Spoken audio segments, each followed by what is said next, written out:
போடுறதா சொல்கிறீங்க. வாழைக்கு வந்து நம்ம நிலத்தை வந்து எப்படி தயார்படுத்தணும்? வாழைக்கு வந்து எப்படின்னு கேட்டிங்கன்னா, நல்லா உழவு ஓட்டணும். அந்த ரொட்டாவேட்டருங்கிற இதில் வந்து ஃபஸ்ட்டு ஓட்டி அந்த புல்லுகளெல்லாம் போட்டி, அப்புறம் 5 கலப்பையும்பாங்க, ஒரு அடி ஆழம் இறங்கணும். அதில் ஒரு 3 உழவு ஓட்டணும். அப்புறம் மீண்டும் ரொட்டாவேட்டர் ஓட்டிட்டுங்க. அப்புறம் வாழைக்கன்று நம்ம ரெடி பண்ணி கொண்டாந்து கரெக்டாக லைன் பிடிச்சி அந்த 7 அடிங்கிற ஒரு டிஸ்டன்ஸ் வச்சு கரெக்டாக பண்ணுறதுன்னு சொல்கிறீங்க. மண்ணை தயார் பண்ணுறதுன்னா இந்த ரொட்டாவேட்ரு, இந்த 5 கலப்பை இதை ஒட்டு போட்டாலே மண் தயாராகிடுமா?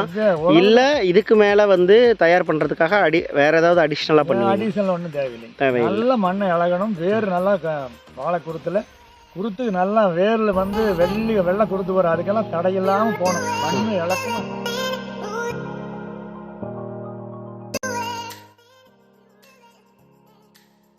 இருக்குன்றது எப்படி உங்களுக்கு தெரியும்? அது உழவுலேயே தெரியுமே. நம்ம உள்ள நடந்தாலே அந்த காட்டுக்குள்ளே போனீங்கனால அப்படியே கீழே போகும். 3/4 அடி ஆழத்துக்கு போகும். இப்போ இந்த இடம் வந்து நீங்கள் தோண்டி வச்சிருக்கீங்க கரெக்டாக? இங்கே மிதிச்சு காமிங்க எப்படி இது இலகி இருக்கா இல்லையா அப்படின்னு. இது இலகி இருக்குங்கிறது பாருங்க. இப்போ இங்கே கால் வைக்கிறேன் பாருங்க, எப்படி போகுதுன்னு பாருங்க. இப்படி வச்சால இப்போவே 1/2 அடி போயாச்சு. இது மாவட்டியில் வெட்டினீங்கன்னா இன்னும் 3/4 அடிக்கு மேலே போயிடும். இந்த மாதிரி போகாமல் மேலால் நின்றுன்னு வைங்க பாரு. இப்படியே நின்றுன்னா அது காடு பாகமலின்னு இருக்கும். இது நல்லா இலக்கிக்கிறேன். இன்னுமே எனக்கு திருப்திக்கு ஓட்டுறதுக்குள்ள மழை பிடிச்சிருக்கு. இல்லாமல் இருந்தால் 5 கலப்பி விட்டு இன்னும் ஓட்டிடும்.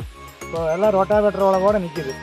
இனி வெயில் அடிக்குமாங்கிறது அடிச்சோன்னா மீண்டும் அந்த உழவு ஓட்டி பக்குவம் பண்ணி வைக்கலாம். இல்லைனாலும் இதுலேயே வைக்கலாம். வைக்கலாம். அப்படி என்ன ஏற்கனவே எல்லாம் ஓட்டி போட்டிருக்கிறோம். இதுலேயே வைக்கலாம். பார் பிடிச்சி அப்படியே வச்சுக்கலாம். ஓடும்போது ஓனாக்ரோட்டா பாஸும் அந்த இதெல்லாம் வந்து வைரஸ் வராமல் இருக்கிறதுக்கு அந்த மருந்து கலக்கி முக்கி எடுத்து வாழைக்கன்று போடணும். கொஞ்சம் பியூரிடன் கொண்டு போடணும். வாழைக்காய் வைக்கும்போது அடியில் போடணும். 1 மாதம் அப்படியே கொடுத்து வந்து 2வது மாதம் இருந்து லைட்டாக உரம் கொடுக்கணும், களை எடுக்கணும். அப்புறம் வந்து 3வது மாதம் 90வது நாள் பட்டங்கள் உபேட்டா டெல்லர் விட்டு நல்லா மண் ஒதுக்கி வளம் வச்சு ஒதுக்கணும். நல்ல உரம் கொடுக்கணும். பசுந்தாள் உரம், சாணம், ஆட்டாம்புழக்கை, இது போன்ற கோழி உரம் இதெல்லாம் கொடுக்கணும்.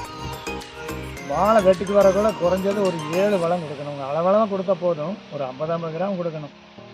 ஒரு மாதத்துக்கு ஒருக்கா உரம் கொடுக்கணும். அப்போ தான் அந்த வாழை ஆரோக்கியமாக வரும்.